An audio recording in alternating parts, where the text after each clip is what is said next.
Hello everyone, this is Kaysar and you read the title and it's exactly true. I'm only the person on earth who gonna provide you a lifetime SEO services. And guess what?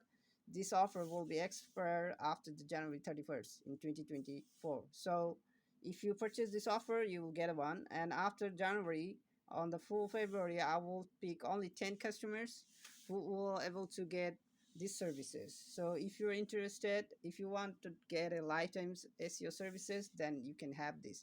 Before that, I want to show you a demo. My past customers who are getting a lifetime SEO services. Let me take you on to this.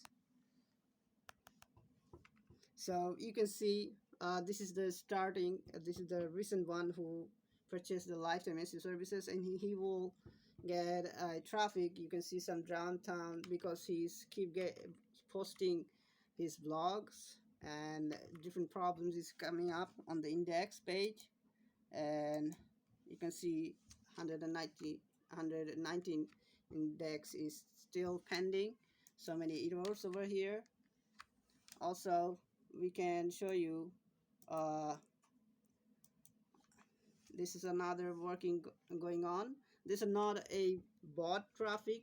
I can prove you, because usually what happen if you have a bot, you will not get so much statistics. You will get a weird statistics. If you see there, you will see one page only getting traffic, keywords, not others keywords. You can see there are other countries, but not only one countries. There you can see other countries. So this is not a bot traffic. This is the real traffic. You can see the past customers is getting more traffic. You can see another's. This is the lifetime SEO services. I gave this service almost more than 1 year. So here, also this is only 1 year gone. Look at that. How many traffic. So you can see the number is really crazy. You can see how many good traffic this website is getting. So if you want to contact with me, you can contact with me on my LinkedIn. Also, you can contact with me on my Facebook. Also, you can contact with me on my Click the Team, which is individual business and named by Click the Team because my name is very vigorous. Also, you can contact with me on my Fivers. So if you have any kind of questions, you can also inbox me before making orders. So have a great day and stay safe.